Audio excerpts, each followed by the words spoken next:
আলাইকুম দর্শক, ইসরায়েল প্রথমবারের মতো বুঝতে পারছে তারা হারতে যাচ্ছে।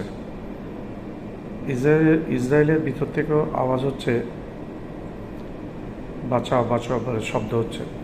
জনগণ শব্দ করছে এবং ক্ষমা চাচ্ছে খামেনির কাছে, আয়াতুল্লাহ খামেনির কাছে, এবং বলছে আপনি যুদ্ধ বন্ধ করে দেন, আপনি এটা বন্ধ করেন, এবং তিরস্কার করছে ইসরায়েলের জনগণ ইসরায়েলের প্রধানমন্ত্রী নেতানিয়াহুকে। এবং জনগণ বলছে আমরা বিপদে ফেসে গেছি। এখন তো নেতানিয়াহুর মন্ত্রিসভা ও কান্নাকাটি শুরু করেছে, বলছে বাঁচাও বাঁচাও। আমেরিকা এবং ইউরোপকে ইসরায়েল বলছে বাঁচাও, আমাদেরকে বাঁচাও। ইসরায়েলকে পুরা বরবাদ করে দিয়েছে ইরানি মিসাইল। সীমা লঙ্ঘনকারীকে আল্লাহ পছন্দ করে না, যেটার প্রমাণ বারবার আমরা এই দুনিয়াতে দেখেছি, প্রিভিয়াস হিস্ট্রিতে আমরা দেখেছি।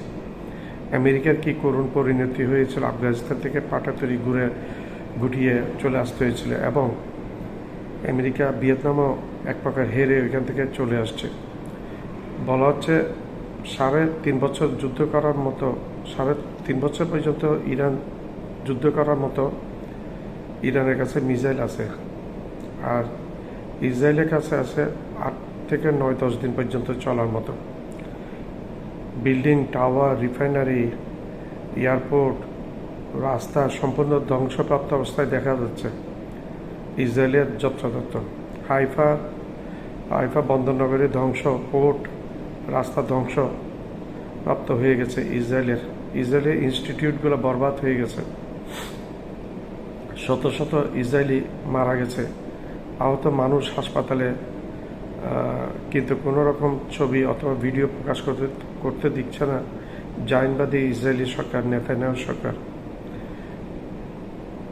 ভিডিও কোনো রকমের প্রকাশ করা যাচ্ছে না। ইসরায়েলের যেখানে চোখ পড়ছে ধ্বংসলীলা ছাড়া কিছুই দেখা যাচ্ছে না। তাবা করে দিয়েছে ইসরায়েলের ভিতরে।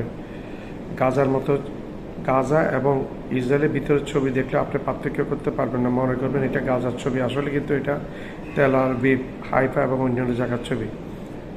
ইসরায়েলে এই ধরনের ধ্বংসযজ্ঞ কখনো দেখে নাই। নেতানিয়াহুকে তারা গালি দিচ্ছে, আমাদেরকে কী ধরনের জাহান্নামে পৌঁছে দিলে তারা নেতানিয়াহুকে গালি দিয়ে বলছে। ফাতাহ মিসাইল 18,000 কিলোমিটার গতিতে দৌড়ে 7 মিনিটেই ইসরায়েলে গিয়ে ধ্বংসযজ্ঞ চালাচ্ছে। ফাতাহ এমনভাবে আঘাত করছে, কাউকে সময় দিচ্ছে না পালাবার জন্য। নেতানিয়াহু প্রথমবার বুঝতে পারছে ইসরায়েল ইরানের কাছে যুদ্ধে হারতে যাচ্ছে। আমেরিকাও এখন বুঝতে পারছে দ্রুত গতিতে মিসাইল ইসরায়েলকে তাবা বানিয়ে দিচ্ছে। সেটা নেতানিয়াহু বুঝতে পারছে, আমেরিকাও বুঝতে পারছে। ইসরায়েলি ড্রোন ফেলিওর, ইসরায়েলের মিসাইল অস্ত্রের স্টক শেষ হয়ে যাচ্ছে।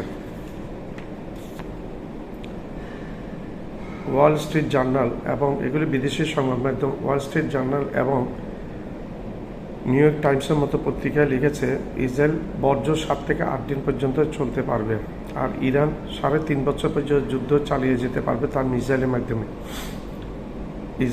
ইসরায়েলের চাচ্ছে যুদ্ধে আমেরিকা জড়াক, ইসরায়েল সরকার চাচ্ছে, নেতানিয়াহু চাচ্ছে যুদ্ধে আমেরিকা জড়াক, নাহলে ইসরায়েল মার খাবে এবং পরাজিত হয়ে যাবে। খামেনি বলছে ইরান কারো কাছে নতি স্বীকার করে না, মাথা নত করে না। ইসরায়েলি প্রথম যুদ্ধ শুরু করেছে, এখন খামেনি বলছে ইসরায়েলি প্রথম যুদ্ধ শুরু করেছে, আমরা করিনি, আমরা যুদ্ধ শেষ করব আমাদের ইচ্ছা মতো। ট্রাম্প বলেছে 1 সপ্তাহ সময় দিলাম ইরানকে, এর পরে অ্যাটাক করবে ইরান। লাগছে ট্রাম্প একটা হয়তো ভয় পাচ্ছে অথবা ধোঁকা দিচ্ছে ইরানকে হয়তো 2-3 দিনের মধ্যে অ্যাটাক করে বসবে ট্রাম্প। ইরান এখন পুরো রেডি আছে। ইরান মনে করছে আমেরিকা কখনো হামলা করতে পারে। আমেরিকার দূতাবাসে হামলা চালিয়ে ইরান আমেরিকাকে বুঝিয়ে দিয়েছে প্রয়োজনে ইরান আমেরিকাকেও হামলা করতে পারে, সে সাহস ইরান অলরেডি দেখিয়েছে। ইসরায়েলের ভিতরে হাহাকার হয়ে গেছে ইতিমধ্যে। ইসরায়েল বুঝতে পারছে ইরান উলঙ্গ করে দিয়েছে এভাবে ইসরায়েলকে। তারা তা কখনো বুঝতে পারেনি, এভাবে যে ইরান ইসরায়েলকে উলঙ্গ করে দিবে মায়ের মাধ্যমে। এখন ইসরায়েলরা জানে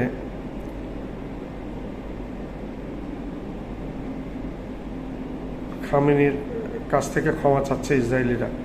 ইরানের পেছনে চীন, রাশিয়া এবং নর্থ কোরিয়া আছে, পাকিস্তানও আছে বলে শোনা যাচ্ছে। পাকিস্তান নাকি বলেছে ইসরায়েল যদি পারমাণবিক হামলা চালায় তাহলে পাকিস্তান ইসরায়েলে পারমাণবিক হামলা চালাবে। প্রথমবারের মতো ইসরায়েল ব্যাক ফুটে চলে গেছে। বরবাদে কী জিনিস তারা এখন হারে হারে টের পাচ্ছে। ইরান ইসরায়েলকে চারিদিক দিয়ে বরবাদ করে ফেলেছে।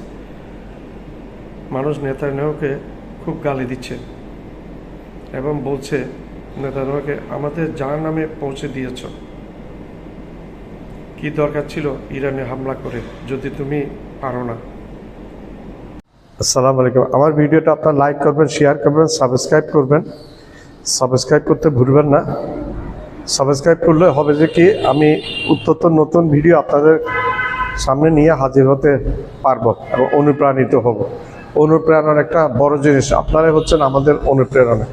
আমি কোনো পয়সার জন্য এই ভিডিওগুলো করি না, শখের বসে ভিডিওটা করি এবং আমি চাই আমার ভিডিওটা সব জায়গায় ছড়িয়ে পড়ুক।